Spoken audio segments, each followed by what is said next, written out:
وسندنا وحبيبنا وطبيبنا وطبيب أرواحنا محمدا عبد الله ورسوله أرسله بالحق بشيرا ونذيرا وداعيا إلى الله بإذنه وسراجا وقمرا منيرا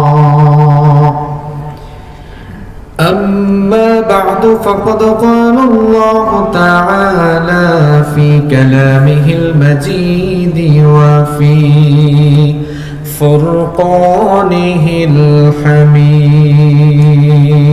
الحميد أعوذ بالله من الشيطان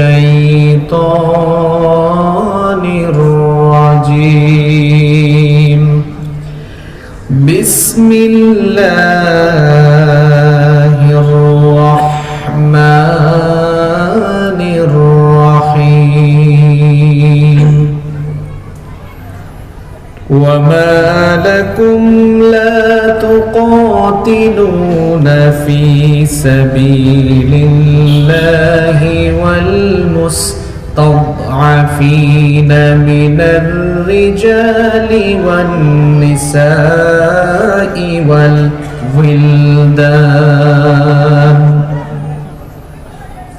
الذين يقولون ربنا أخرجنا من هذه القرية الظالم أهلها واجعل لنا من لدنك وليا واجعل لنا من لدنك نصيرا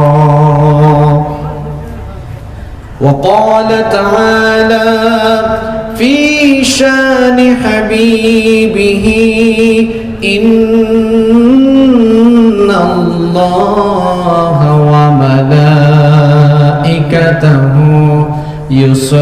يصلون على النبي يا أيها الذين آمنوا صلوا عليه وسلموا تسليما কেউ চুপ থাকবেন না সবাই মহব্বতের সঙ্গে পড়েন اللهم صل على محمد وعلى آل محمد كما صليت على إبراهيم وعلى آل إبراهيم إنك حميد مجيد اللهم بارك على محمد وعلى آل محمد كما باركت على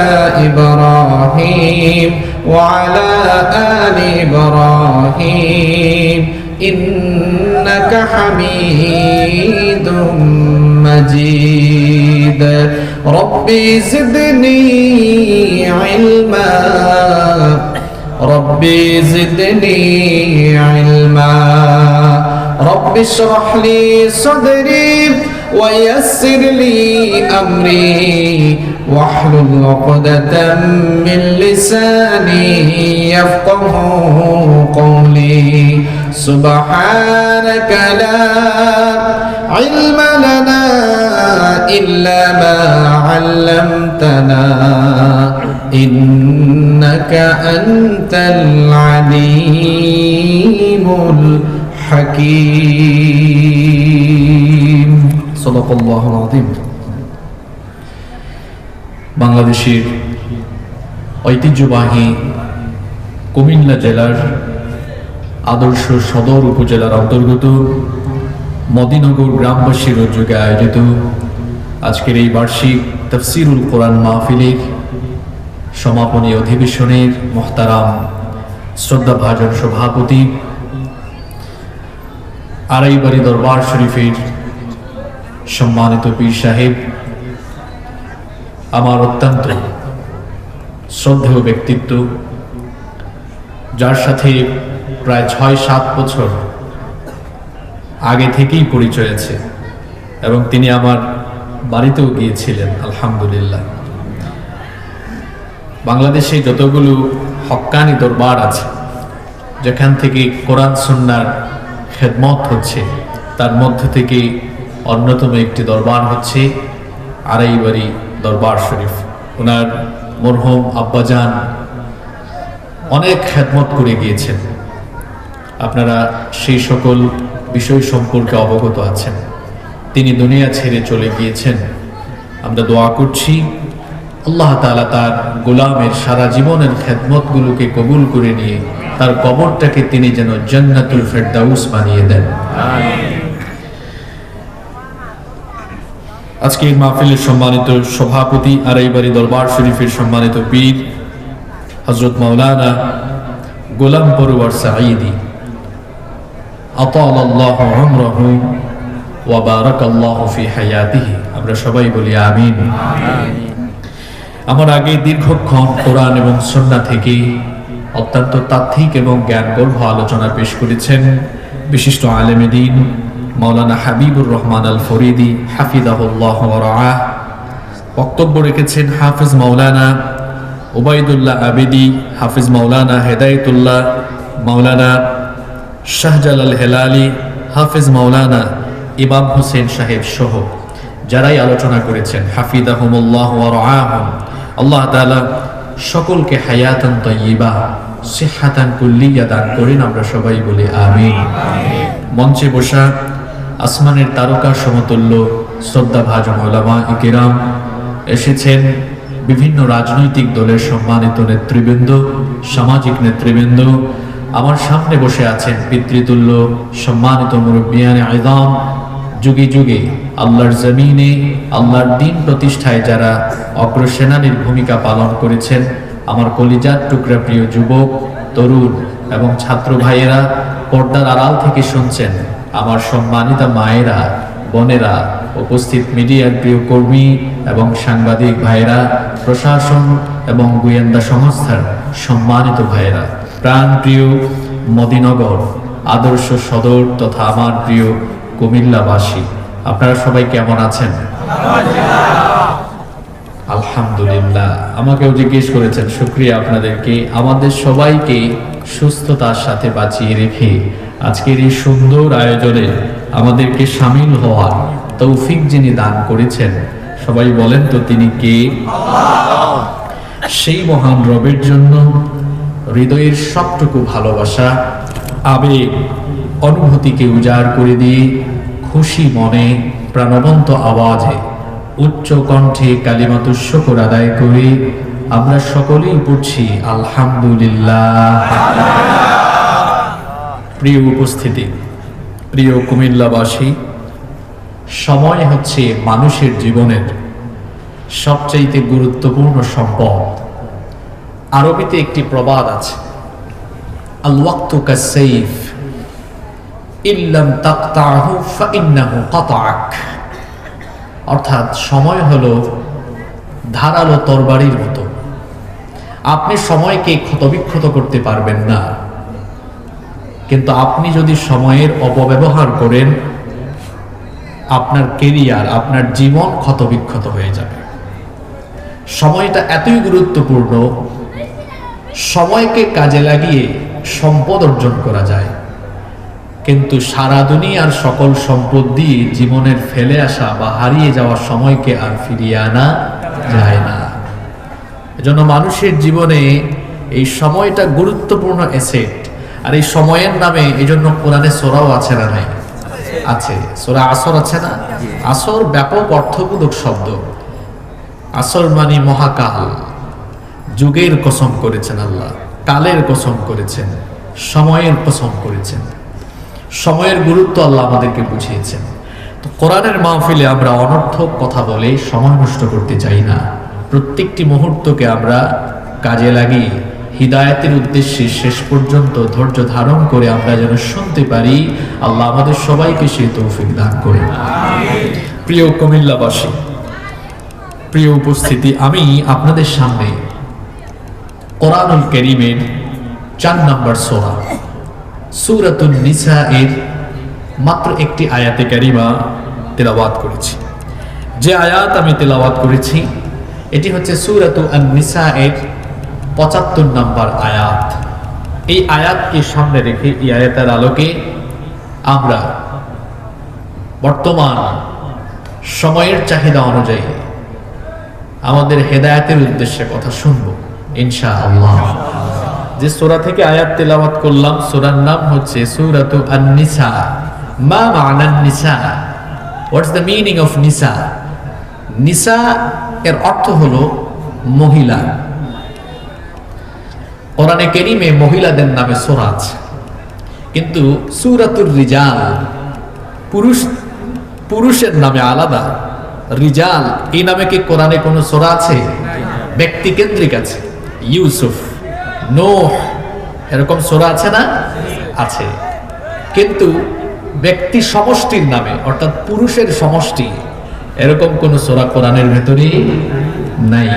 আছে সূরাতু আন-নিসা, মহিলাদের নামে কোরআনে সূরা আছে। তাহলে বোঝা গেল ইসলামে মহিলাদের মর্যাদা আছে না নাই? আছে। জোরে বলেন, আছে না নাই? আছে। অনেকে আছেন অজ্ঞতার কারণে বলেন ইসলাম মহিলাদেরকে ঠকিয়ে ফেলেছে। না, ইসলাম মহিলাদেরকে ঠকায় নাই, বরং পৃথিবীতে অধিকার বঞ্চিত নারী সমাজের অধিকার প্রতিষ্ঠা করেছে ইসলাম। আলহামদুলিল্লাহ। কিভাবে প্রতিষ্ঠা করেছে? জাহিলি যুগের বর্বর সেই সমাজে নারীরা অধিকার বঞ্চিত ছিল। একটা কন্যা সন্তান জন্ম নিলেই সাথে সাথে জীবন্ত পুঁতে ফেলা হতো। কি নিষ্ঠুর, কি নির্মম সেই সমাজ।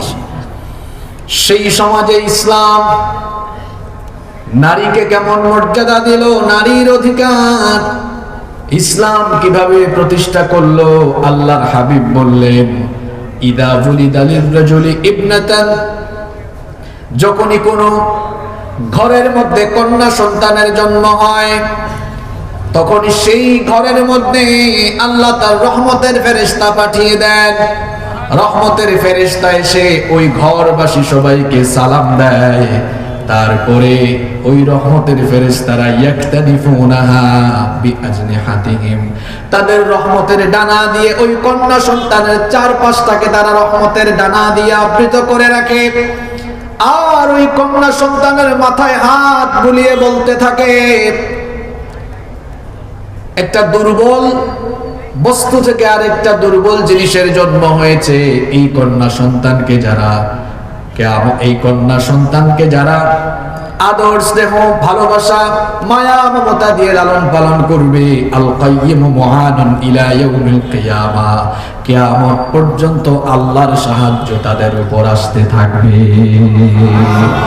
তাহলে বলেন তো ইসলাম নারীর মর্যাদা কম দিয়েছে না বেশি দিয়েছে? কিরকম নারীর মর্যাদা দিল? কোরআন নাজিল হওয়ার আগে সেই যুগে নারীদেরকে সম্পদের অধিকার থেকে বঞ্চিত করা হতো। বিয়ে শাদী ছাড়াই নারীদেরকে ভোগ করা হতো। বাজারে যেভাবে মাছ মাংস তরকারি কেনা বেচা হয় সেই যুগে নারীদেরকে সেভাবে কেনা বেচা করা হতো। সামাজিক কোনো মর্যাদা ছিল না, নারীর কোনো ইজ্জত ছিল না। সেখানে ইসলাম নারীর অধিকার কেমনে প্রতিষ্ঠা করলো? বিবাহের ব্যবস্থা করে মোহরানা বাধ্যতামূলক করে দিল। আবার নারীদেরকে যেন সম্পদ থেকে বঞ্চিত করা না হয়। এই যে কওমি মাদ্রাসায় ফারাইজ পড়ানো হয়, আলিয়া মাদ্রাসায় ফারাইজ পড়ানো হয়, মাওয়ারিস পড়ানো হয়। আবার যারা বিশ্ববিদ্যালয়ে এলএলবি নিয়ে পড়াশোনা করে মুসলিম ল তাদেরকে পড়ানো হয়। ল অফ ইনহেরিটেন্স, উত্তরাধিকার আইন, যেটাকে আরবিতে বলা হয় ইলমুল মাওয়ারিস। উত্তরাধিকারদের মধ্যে সম্পদ কিভাবে বন্টন হবে, মৃত ব্যক্তির রেখে যাওয়া সম্পদ কিভাবে ভাগ বাটোয়ারা হবে, এর সুস্পষ্ট বর্ণনা কোরআন এবং হাদিসে আছে না নাই? কিন্তু আমাদের সমাজে দেখা যায় তার প্রয়োগ নাই। বাবা শুধু ছেলেকে দেয়, মেয়েকে দেয় না। যেই বাবা মেয়েকে সম্পদ থেকে বঞ্চিত করবে, কিয়ামতের দিন তার সমস্ত আমল বাতিল হয়ে ওই বাবা জালিমের কাতারে আল্লাহর সামনে দাঁড়াবে। তাহলে বলেন তো, ইসলাম সম্পদের ক্ষেত্রে নারীর অধিকার দিয়েছে কি দেয় নাই? সব জায়গায় দিয়েছে। কিছু মানুষ আছে মেয়ে সন্তান জন্ম নিলে কপাল কালো হয়ে যায়, বউকে দোষারোপ করে তুমি খালি মেয়ে জন্ম দাও।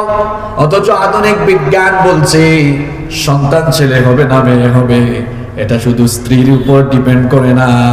এই যে ক্রোমোজোম নিয়ে যাদের পড়াশোনা আছে তারা জানেন, একটা সন্তান যখন জন্ম হয়, পুরুষের ক্রোমোজোম, মহিলাদের ক্রোমোজোম, XY এর ব্যাপার সেপার আছে, এটা লম্বা আলোচনা। কিভাবে করে সন্তান জন্ম নিবে এটা তো আল্লাহর সিদ্ধান্ত, কিন্তু একটা নারী কেবল তার উপরে বিষয়টা ডিপেন্ড করে না। আর কন্যা সন্তান জন্ম নিলে চেহারাকে কালো বানানো যাবে না। আমার নবীকে আল্লাহ ছেলেও দিয়েছেন, মেয়েও দিয়েছেন, কিন্তু সবগুলা ছেলেকে আল্লাহ নিয়ে নিয়েছেন। তার কারণে কি আমার নবী মন খারাপ করেছেন নাকি? আরো জোরে বলেন, মন খারাপ করেন নাই। কারণ কন্যা সন্তান হলো বরকতের প্রতীক। ছেলের ব্যাপারে এইরকম কোনো হাদিস নাই, অথচ মেয়েদের ব্যাপারে হাদিস আছে। নবীজি বলেছেন যার 3টা কন্যা সন্তান আছে, ওই 3টা কন্যা সন্তানকে যে বাবা মা আদর স্নেহ মমতা ভালোবাসা দিয়ে প্রতিপালন করে, উত্তম শিক্ষা দীক্ষা দিয়ে সৎ পাত্রস্থ করবে, কিয়ামতের দিন ওই 3 কন্যার বাবা আর আমি নবীজি ওয়াদাম্মাস সাব্বাবাতি ওয়াল উসতা, এই 2 আঙ্গুল একত্রিত করে নবীজি বললেন ওই 3 পিতার বাবা মা আর আমি কিয়ামতের দিন এইভাবে এক জান্নাতে অবস্থান করব। তাহলে বলেন তো, মেয়েদের অধিকার, নারীর অধিকার ইসলাম দিয়েছে নাকি দেয় নাই? যারা বলে এরা অজ্ঞ, এরা পড়াশোনা জানে না, এরা কোরআন শুদ্ধ করে তিলাওয়াতও জানে না। যদি জানতো, পড়তো, বুঝতো, এটা কিয়ামতের একটা আলামত। নবীজি বলেছেন ইয়াতি আলান নাসি জামান ইয়াকথুরু ফিহিল কুররা ওয়া ইউকবাদুল ফুকাহা, কিয়ামতের আগে এমন এক জামানা আসবে কোরআন তেলাওয়াতকারীর সংখ্যা বাড়বে, কিন্তু কোরআন বুঝে এমন মানুষের সংখ্যা কমে যাবে। বর্তমানে কোরআন তেলাওয়াত জানে এমন মানুষের সংখ্যা বেশি, না কোরআন বুঝে তিলাওয়াত করলেই বুঝে এমন মানুষের সংখ্যা বেশি? আপনারা কি আমার কথা বুঝতে পারছেন? কাদের সংখ্যা বেশি? কুররা, তেলাওয়াতকারীর সংখ্যা বেশি। কোরআন বুঝে বুঝনেওয়ালা মানুষের সংখ্যা বড়। এটা কিয়ামতের একটা সাইন, কিয়ামতের একটা আলামত, কিয়ামতের একটা নিদর্শন। আমরা কোরআন বুঝি না বলে, কোরআনের সৌন্দর্য বুঝতে পারি না বলে আমরা শয়তানের ধোঁকায় কোরআনের বিরুদ্ধে চলে যাই, যার কারণে নিজের জীবনকে নিজেরাই আমরা জাহান্নামমুখী করে দিই। আল্লাহ আমাদেরকে হেফাজত করেন, আমিন। তাহলে আমি বলছিলাম যে আয়াত তেলাওয়াত করেছি কোন সূরা? সূরাতু আন-নিসা। মহিলাদেরকে ইসলাম কত মর্যাদা দিল, তাদের নামে সূরা আছে। এবার চলেন যে আয়াত তেলাওয়াত করলাম সে আয়াতের আলোচনায় ঢুকে যাই। আপনাদের কষ্ট হচ্ছে? আজকে মনোযোগ দিয়ে শুনবেন তো আপনারা? রব্বুল আলামিন কি বলছেন শুনেন। وَمَا لَكُمْ لَا تُقَاتِلُونَ فِي سَبِيلِ اللَّهِ وَالْمُسْتَضْعَفِينَ مِنَ الرِّجَالِ وَالنِّسَاءِ وَالْوِلْدَانِ الَّذِينَ يَقُولُونَ رَبَّنَا أخرجنا من هذه القرية الظالم أهلها। আল্লাহ তাআলা বলছেন ওয়ামা লাকুম লা তুকাতিলুনা ফি সাবিলিল্লাহ, তোমাদের কি হলো? কেন তোমরা আল্লাহর পথে লড়াই করছো না সেই সকল লোকদের জন্য?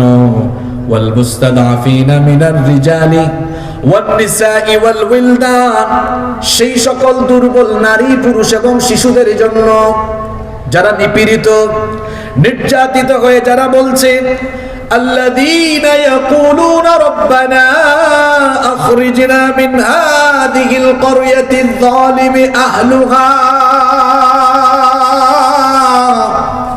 যারা বলছে হে আল্লাহ, আমাদেরকে এই জনপদ থেকে বের করে দেন, যেই জনপদের লোকেরা জালিম আমাদের উপর জুলুম করছে। ওয়াজআল লানা মিন লাদুনকা ওয়ালিয়া, আমাদের জন্য আপনার তরফ থেকে একজন অভিভাবক নির্ধারণ করে দেন। ওয়াজআল লানা মিন লাদুনকা নাসীরা, আমাদের জন্য আপনি আপনার তরফ থেকে একজন সাহায্যকারী সিলেক্ট করে দেন, সাহায্যকারী পাঠায়া দেন। কোরআনের কোন আয়াতের তাফসীর ভালো করে বুঝতে হলে ওই আয়াত নাজিলের ব্যাকগ্রাউন্ড, ওই আয়াত নাজিলের পটভূমি, যেটাকে আরবিতে বলা হয় সাবাবুন নুজুল, নাজিলের কারণ জানতে হয়। এই আয়াতটা নাজিল হয়েছিল একটি দুঃসময়ে, কঠিন সময়ে, একটি কঠিন সময়ে এই আয়াতটি নাজিল হয়েছিল। শুনেন, সেই সময়টা কখন? মক্কায় যখন নবীজি দাওয়াত শুরু করেছেন, দাওয়াতের পরে 13 বছর নবীজি এবং তার সাহাবীরা নির্যাতিত নিপীড়িত হয়েছেন। এরপরে আল্লাহ তাআলার হুকুমে নবীজি এবং সাহাবীরা মক্কা ছেড়ে মদিনায় হিজরত করেছেন। হিজরতের ওয়াজ বহু আপনারা শুনেছেন। আমার দেশে ওয়াজ হয় বেশি, কিন্তু কথাগুলো নিয়ে মানুষ ফিকির করে অনেক কম। ফিকির মানে চিন্তা। একটু চিন্তা করে দেখান তো, হিজরতটা কিন্তু এটা ছোটখাটো বিষয় নয়, সাধারণ বিষয় নয়। মাইগ্রেশন এটা কিন্তু সাধারণ বিষয় নয়। এই যে মক্কায় নিজের ঘর বাড়ি ভিটা মাটি ব্যবসা বাণিজ্য সহায় সম্পদ সবকিছু ছেড়ে দিয়ে অন্য আরেকটা নগরীতে চলে যাওয়া শুধুমাত্র ঈমানের কারণে। আসলে একটু ফিকির করেন, আপনাকে বলা হলো আপনি ঈমানের জন্য কুমিল্লা থেকে সিলেটে হিজরত করেন, আপনি তো প্রথমেই বলবেন হুজুর 3 কোটি টাকার বাড়ি কুমিল্লা শহরে বানিয়ে রেখেছি, 10-12 কোটি টাকার ব্যবসা, এত জমি জমা এগুলো ছেড়ে আমি কেমনে যাব? কত অজর আপত্তি আপনি পেশ করবেন। কিন্তু যখন হিজরতের অর্ডার এসেছে, অনেক ধনী ধনী সাহাবীরা ভিটা মাটি ঘর বাড়ি জায়গা জমি সব তারা ফেলে মক্কা থেকে মদিনায় চলে গিয়েছেন। কোনো আপত্তি করেছেন নাকি? এর নাম ঈমান, এর নাম ঈমান। সামি'না ওয়া আতা'না, শুনলাম আর মানলাম, কোনো সে নাই, কোনো ওজন নাই, কোনো আপত্তি নাই। যেটা আসবে আল্লাহর তরফ থেকে শুনবো আর মানবো, এটার নাম হলো, আরো জোরে বলেন, ওজর আপত্তি পেশ করার নাম ঈমান নয়, ওজর আপত্তি পেশ করার নাম হলো নিফাক। অর্থাৎ মুখে মুখে বলে একটা, তলে তলে চলে আর একটা। মক্কা থেকে নবীজি হিজরত করলেন, সাহাবীরাও হিজরত করলেন, কিন্তু কিছু কিছু সাহাবী শারীরিকভাবে দুর্বল, শারীরিকভাবে দুর্বল কিছু কিছু ঈমানদার, আর্থিক অবস্থাও ভালো না, এরা হিজরত করতে পারলেন না, মক্কায় থেকে গেলেন। মক্কার কাফিরেরা এবার এই দুর্বল ঈমানদারদের উপরে নির্মম নিষ্ঠুর নির্যাতন আরম্ভ করে দিল।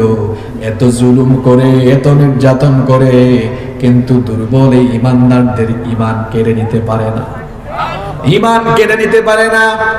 এখন এই লোকগুলোর কাছে টাকা নাই, পয়সা নাই, অন্যান্যদের মতো তারা মক্কা থেকে মদিনায় হিজরত করে যাওয়ার কোনো ব্যবস্থা নাই, মক্কা থেকে মদিনায় যাওয়ার মতো তাদের কোনো অবস্থাও নাই, টাকা পয়সা নাই। আবার অনেকে আছেন এমন, যেমন ইবনে আব্বাস রাদিয়াল্লাহু আনহুমা, তিনি হিজরত করেন নাই, তার মাও হিজরত করেন নাই, আবু জান্দল রাদিয়াল্লাহু আনহু হিজরত করেন নাই। এই রকম অনেক সাহাবী যেতে পারেন নাই, যারা আর্থিক অবস্থা যাদের খারাপ ছিল, যারা বার্ধক্যে উপনীত ছিলেন, যেতে পারেন নাই। নির্মম নির্যাতনে নিপীড়নে তারা যখন অতিষ্ঠ, তখন তারা ভাবছেন হায় হায় হায়, এই অবস্থা থেকে আমাদের উত্তরণ কেমন করে হবে। ওদিকে কাফিররা বলছে শোনো, তোমরা ঈমান ছাড়ো নইলে জীবনের মায়া ছাড়ো। কিন্তু ঈমানদারদের সিদ্ধান্ত হলো জীবনের মায়া ছাড়বো, তারপরেও ঈমান আমরা ছাড়বো, ঈমান আমরা ছাড়বো না। নির্যাতনে নিপীড়নের নির্মমতায় নিষ্ঠুরতায় যখন এই মজলুমদের আহাজারি বাড়তে লাগলো, তখন তারা আল্লাহর কাছে দোয়া করেছিলেন 2টা। জোরে বলেন কয়টা? প্রথম দোয়া করেছিলেন, রব আমাদের তো হিজরত করার সামর্থ্য নাই, আপনি আপনার কুদরতি ব্যবস্থাপনায় আমাদেরকে এখান থেকে বের করার ব্যবস্থা করেন। এটা ছিল একটা দোয়া। 2 নাম্বার দোয়া তারা করেছিলেন, অথবা আমাদের জন্য কোনো সাহায্যকারী পাঠাও, আমাদের জন্য কোনো মুজাহিদ বাহিনী পাঠাও, যারা আমাদেরকে এই নির্মমতা থেকে, নিষ্ঠুরতা থেকে হেফাজত করবে। তারা যখন এই 2টা দোয়া করলেন, দুয়ার পাওয়ার হলো এমন, যখনই তারা আল্লাহর কাছে এই মজলুম অবস্থায় চাইলেন, তাদের দোয়া কবুল করে নিলেন কে? ওই মজলুমদের দোয়া আল্লাহ কবুল করে কোরআনের এই আয়াত নাজিল করলেন। কোরআনুল কারীমের 4 নাম্বার সূরা, সূরা নিসা এর 75 নাম্বার আয়াত নাজিল করে মদিনায় থাকা মুমিনদেরকে আল্লাহ বললেন, তোমরা তো মদিনায় চলে এসেছো, কাফির মুশরিকরা তোমাদের উপরে নিপীড়ন নির্মমতা চালায় না, কিন্তু তোমাদের ভাইয়েরা, তোমাদের বোনেরা যারা হিজরত করতে পারে না, তারা জালিমদের জুলুমে অতিষ্ঠ, সুতরাং তাদেরকে তোমরা জিহাদের মাধ্যমে মুক্ত করো, তাদের জন্য তোমরা সাহায্যকারী হও। এবার আল্লাহ তাআলা এই হুকুম দিয়ে আয়াত নাজিল করলেন। আয়াত নাজিল হয়ে গেল, ওয়া মালাকুম লা তুকাতিলুনা ফি সাবিলিল্লাহি ওয়াল المستضعفين من الرجال والنساء والولدان الذين يقولون ربنا أخرجنا من هذه القرية الظالم أهلها। কি হলো তোমাদের? কেন তোমরা সেই সকল দুর্বল নারী পুরুষ আর শিশুদের জন্য তোমরা আল্লাহর পথে লড়াই করছো না, যারা বলছে আল্লাহ আমাদেরকে এই জনপদ থেকে বের করে দেন, যেই জনপদের অধিবাসীরা জালেম, আমরা মজলুম, ওয়াজআল লানা মিন লাদুনকা ওয়ালিয়্যান ওয়াজআল লানা মিন লাদুনকা নাসীরা, আর আমাদের জন্য আপনার তরফ থেকে আপনি সাহায্যকারী পাঠান, অভিভাবক পাঠান।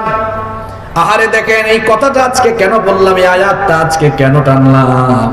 নবীজি দুনিয়া থেকে বিদায় নিয়েছেন, ওহী নাজিল বন্ধ হয়ে গিয়েছে। দেখেন তো, মদিনায় যখন নবীজি তার সাহাবীদেরকে নিয়ে আছেন, মক্কায় তারা নির্যাতিত, মক্কায় যারা নির্যাতিত তাদেরকে মুক্ত করার জন্য মদিনার মুমিনদের উপরে জিহাদের বিধান দিয়ে দিলেন কে? আজকের যুগে যদি কোরআন নাজিল হওয়ার সুযোগ যদি থাকতো, তাহলে ফিলিস্তিনের দুরবস্থা দেখে আল্লাহ তামাম দুনিয়ার অন্যদের উপরে আয়াত নাজিল করতেন, কি হলো তোমাদের? কেন তোমরা তাদের পক্ষে কথা বলো না, তাদের পক্ষে লড়াই করো না? কারণ সেখানেও তো মুস্তাদাফিনা মিনার রিজালি ওয়ান নিসাই ওয়াল উইলদান, সেখানে অত দুর্বল নারী পুরুষ এবং শিশুরা পর্যন্ত অসভ্য বর্বর ইহুদিদের থেকে রেহাই পাচ্ছে না। যদিও আমরা বাংলাদেশে বসবাস করি, কিন্তু আমাদের হৃদয় ফিলিস্তিনে বসবাস করে। প্রত্যেক দিন যখন আমরা দেখি আমাদের ভাইয়েরা, আমাদের বোনেরা, ছোট্ট ছোট্ট কোমলমতি শিশুরা, তারা যখন অসভ্যদের হামলায় জর্জরিত হয়, জীবন দেয়, তখন আমাদের হৃদয় তাদের জন্য কাঁদে কি কাঁদে না? অবশ্যই কাঁদবে। কারণ নবীজি বলেছেন, আল মুমিনুনা কাল জাসাদিল ওয়াহিদ, মুমিনরা হচ্ছে কি দেহের নাই ইমানি সম্পর্ক। এটা হলো দুনিয়ার সবচেয়ে বড় সম্পর্ক। কারণ হলো এই সম্পর্কের ঘোষণা যিনি দিয়েছেন তিনি কি? আল্লাহ বলেছেন, ইন্নামাল মুমিনুনা ইখওয়া, নিশ্চয়ই মুমিনরা পরস্পর ভাই ভাই। আবার নবীজি বুখারীর হাদিসে বলেছেন, আল মুসলিমু আখুল মুসলিম, এক মুসলমান আর এক মুসলমানের ভাই। আমি বাংলাদেশের বাসিন্দা, আফ্রিকার বাসিন্দা, আমার কোনো ভাই যদি ঈমান আনে, সেও আমার ভাই হয়ে যায়। সুবহানাল্লাহ। এজন্য আমার ভাই পৃথিবীর যেখানেই নিপীড়িত হবে, তার জন্য আমার হৃদয় কাঁদবে কি কাঁদবে না? অবশ্যই কাঁদবে। আর ফিলিস্তিনিদের জন্য আমাদের হৃদয় আরো বেশি কাঁদে। এর বেশ কিছু কারণ আছে। কারণ শেষ জামানায় কিয়ামত পর্যন্ত ফিলিস্তিন হচ্ছে দুনিয়ার সবচেয়ে গুরুত্বপূর্ণ স্থান।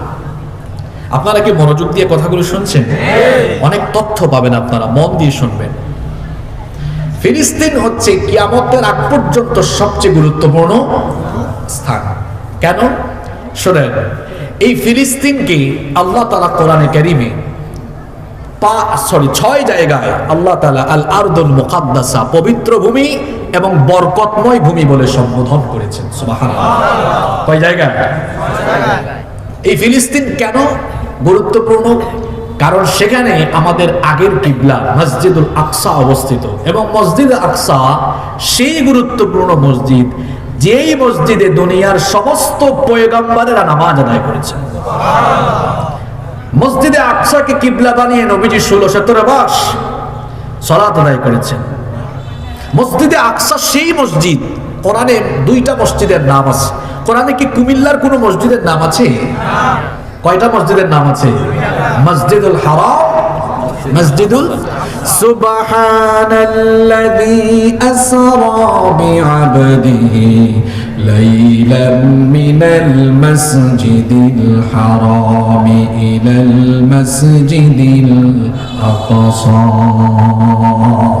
একই আয়াতে 2 মসজিদের নাম। বরকতময় সেই সত্তা যিনি তার বান্দাকে রাতের বেলা ভ্রমণ করিয়েছেন মসজিদে হারাম থেকে মসজিদে আকসা পর্যন্ত। সুবহানাল্লাহ, এটা সেই পবিত্র মসজিদ। ফিলিস্তিন নিয়ে মুসলমানদের এত আবেগ কেন? কারণ এই ফিলিস্তিন হচ্ছে এমন একটি ভূখণ্ড, দুনিয়ার ম্যাক্সিমাম নবী রাসূল ওই অঞ্চলে এসেছেন। ফিলিস্তিন হচ্ছে মারকাজুদ দাওয়া, মারকাজুদ দাওয়া, এটা হচ্ছে দাওয়াতের কেন্দ্রস্থল, নবুয়তের প্রচার প্রসার এখান থেকে হয়েছে সবচাইতে বেশি। আবার ফিলিস্তিনের ব্যাপারে নবীজির হাদিস আছে। নবীজি বলেছেন, আখিরি জামানায় কিয়ামতের আগে আমার উম্মতের একটি দল হকের উপর থেকে লড়াই করবে, আর কিয়ামত পর্যন্ত তারা আল্লাহর সাহায্য প্রাপ্ত হবে। নবীজি বলেছেন তারা হলো শাম, আহলুশ শাম, শামের অধিবাসী। শাম নবীজির সময়ে বলা হতো যে ভূখণ্ডকে, সেই ভূখণ্ড এখন 4 ভাগ: সিরিয়া, লেবানন, জর্ডান, ফিলিস্তিন। তো ফিলিস্তিন এই শামের অন্তর্ভুক্ত। এই শামের ব্যাপারে এই চমৎকার ভবিষ্যৎবাণী করেছেন মুহাম্মাদুর রাসূলুল্লাহ সাল্লাল্লাহু আলাইহি ওয়াসাল্লাম। আবার এই ফিলিস্তিনের জন্য নবীজি বরকতের দোয়া করেছেন, আল্লাহুম্মা বারিক লানা ফি শামিনা ওয়া ফি ইয়ামানিনা। আল্লাহ আমাদের শাম এবং ইয়ামেনে আপনি বরকত দেন। আবার শাম অঞ্চল ফিলিস্তিনকে নবী করিম সাল্লাল্লাহু আলাইহি ওয়াসাল্লাম ইসলামী বিশ্বের হৃৎপিণ্ড বলেছেন। সুবহানাল্লাহ। আবার এই ফিলিস্তিনকে নবীজি আরদুল মাহশারি ওয়াল মানশার, এটাকে নবীজি বলেছেন কিয়ামতের ময়দান। আবার এই ফিলিস্তিন হবে দাজ্জালের কবর। এই ফিলিস্তিনেই দাজ্জালকে হত্যা করা হবে। আবার এই ফিলিস্তিনেই আসবেন ঈসা ইবনে মারইয়াম। আবার ফিলিস্তিন হবে গোটা দুনিয়ার খেলাফতের হেডকোয়ার্টার। ইমাম মাহদী ইসলামী খেলাফতের আদলে গোটা পৃথিবী শাসন করবেন। শাসক বর্গের হেড অফিস থাকে। যেমন পৃথিবীর বেশিরভাগ দেশেই ওই দেশের রাজধানীতে রাষ্ট্র পরিচালনার প্রধান যারা থাকেন তাদের অফিস হয়। ইমাম মাহদী গোটা পৃথিবী শাসন করবেন। তার খেলাফতের হেডকোয়ার্টার বাংলাদেশে না সৌদি আরবে? আরেকটু জোরে বলে। মার্কিনীরা, পশ্চিমারা ইহুদিদেরকে মদদ দিয়ে বলছে গাজাকে শেষ করে দাও। আর কিতাবুল ফিতান পড়লে দেখবেন নবীজি বলেছেন আখিরি জামানায় এই পশ্চিমের দেশগুলো থাকবে না, কারণ কিয়ামতের বড় বড় 10টা আলামত আছে। আর এই 10টা আলামতকে নবীজি বলেছেন মালার দানার মতো।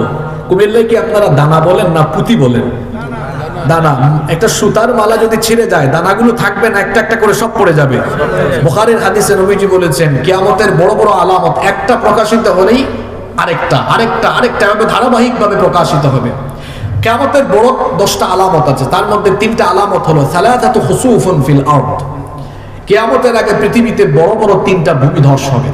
কয়টা ভূমিধস হবে?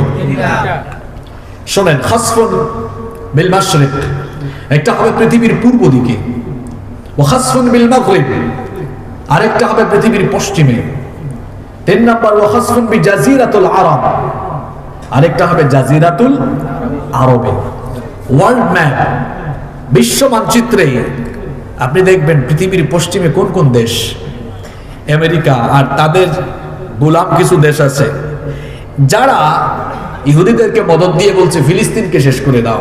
তো আমার মতো হুজুরের কথা সত্যও হতে পারে, মিথ্যাও হতে পারে, কিন্তু বড় হুজুর যেটা বলেছেন মুহাম্মদ সাল্লাল্লাহু আলাইহি ওয়াসাল্লাম। নবীজির কথা কি মিথ্যা? তাহলে নবীজি বলেছেন কিয়ামতের আগে পশ্চিমের দেশগুলো মাটির তলায় ধসে যাবেন, এটা আল্লাহ পারবেন না।